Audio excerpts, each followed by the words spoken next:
All right, Algebra 2, I am going to go over the Chapter 2 closure. So the first problem says Chucky and Angela were reviewing equations for parabolas for their upcoming math tests. They disagreed on what the equation would look like for a parabola whose vertex was negative 4, 3. Help them write an equation for a parabola that opens upward from its vertex of negative 4, 3. All right, so we know the equation for a parabola is this y equals a times x minus h squared plus k. Right? The h is how much we go left to right. The k is up and down.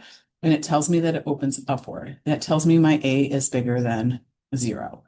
So you can pick any a value you want that is bigger than 0. So like you could pick, let's say 5, and then it'd have x minus a negative 3. Right, I'm going to write that up. Minus, or not minus a negative 3, minus a negative 4 squared plus my k is 3. Okay, we don't usually leave it as minus a negative 4. So I'd have y equals 5, or any number you pick that's bigger than 1 or bigger than 0. That has, then we would have x plus 4 squared and then plus 3. So this is one possible equation. And then it says, what is the equation of its line of symmetry? So the line of symmetry is the equation for the line that cuts our parabola in half. And so if our parabola is moved to the left 4 and up 3, so something like this, then our line of symmetry would be this vertical line right here. The vertical, it's not looking very vertical, but that vertical line is going through the point negative 4, 3. Equations for vertical lines are x equals, because this is going through the vertex at negative 4, it's hitting the x-axis at negative 4. My equation would be x equals negative 4. It needs to be an equation, x equals, not just the number. All right, now it says Chucky wants the same parabola to open down, and Angelica wants it to be compressed. Show them how to change the original equation to meet both of their desires.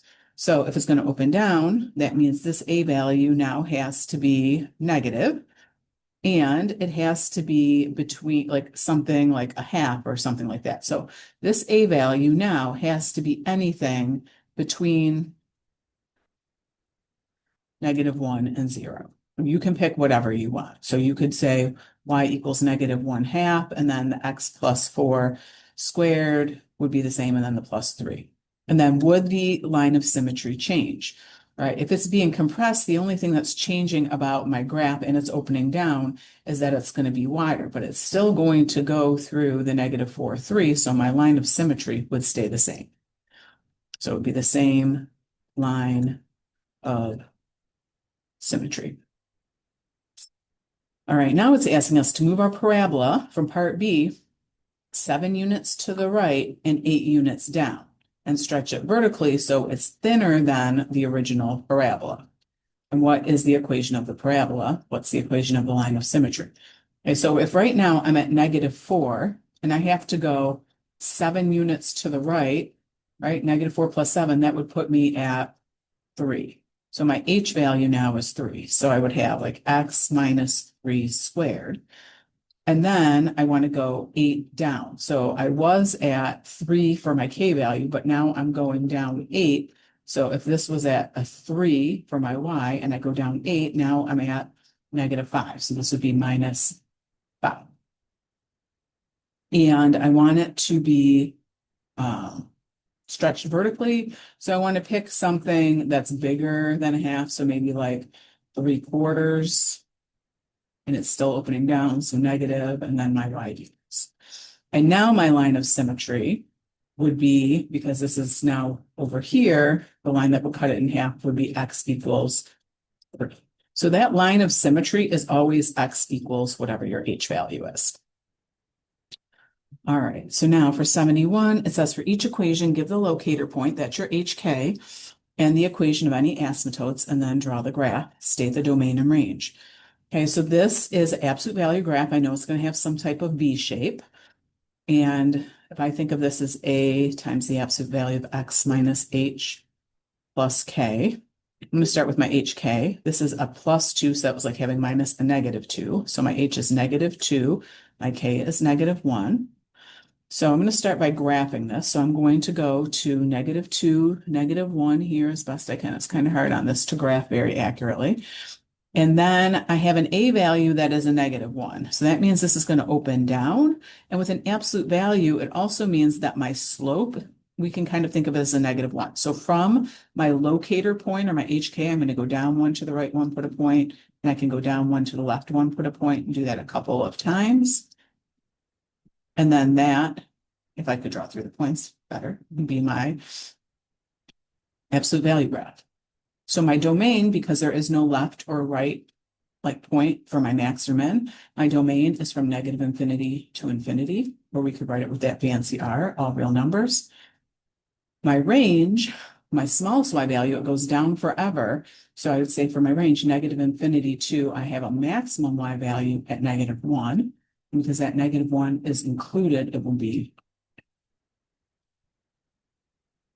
excuse me. For this next one, my parent function is 1 over x. So that means it's a rational graph, the hyperbola. So it looks kind of like this. All right, so if I compare that to 1 over x minus h plus k, my h value is 0. All right, there's nothing being added onto that x, and my k value is 2. So when I go to graph this, it's almost like I'm translating my axes. So it's like my x-axis is moving up 2. So I'm going to kind of draw that in. The whole thing is shifted up 2.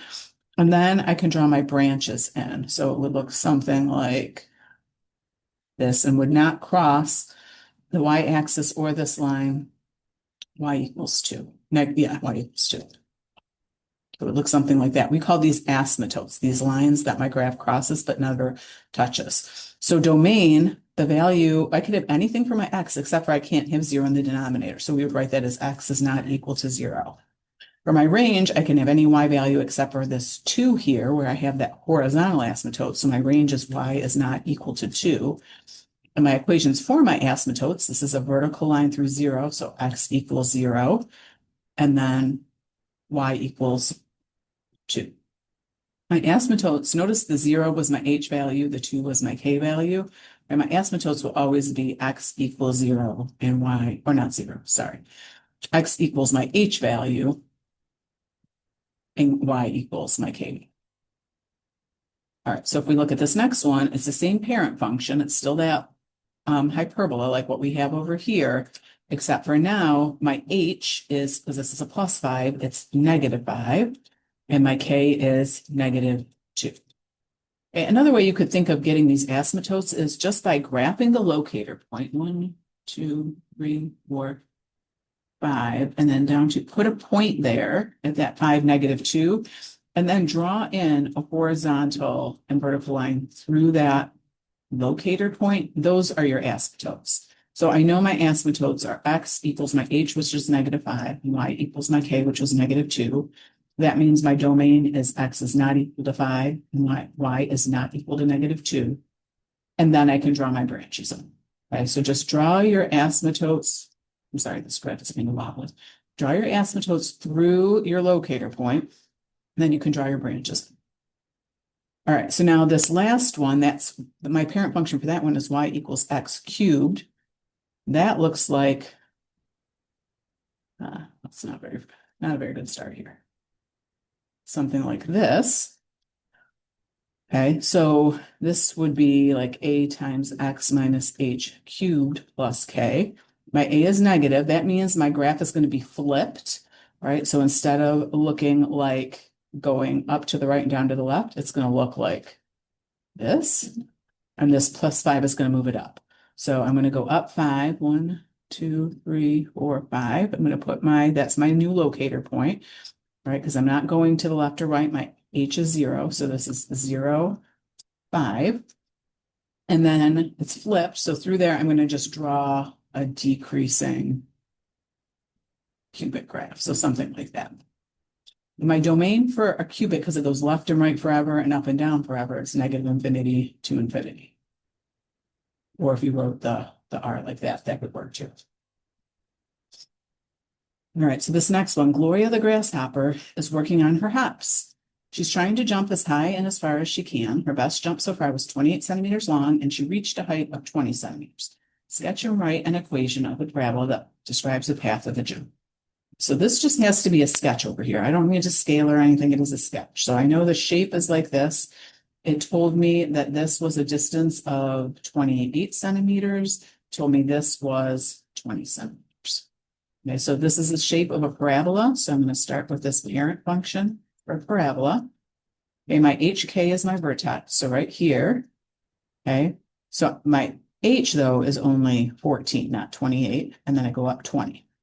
So I'm going to put the 14 and the 20 in for H and K. But now I need to figure out the A, so I know the steepness. So then what we would do is we would pick a point we know on the graph, not the vertex, because that'll zero everything out. So I could pick the point 0, 0, or I could pick this point 28, 0. I'm going to pick 0, 0, and put 0 in here for Y, put 0 in here for X, and I'm going to solve for A. I'm going to subtract off this 20. If negative 20 equals A times, this would be negative 14 squared, which is 196. And then to get the A by itself, I would divide by 196. So my A would reduce that negative 20 over 196, reduces to negative 5 over 49.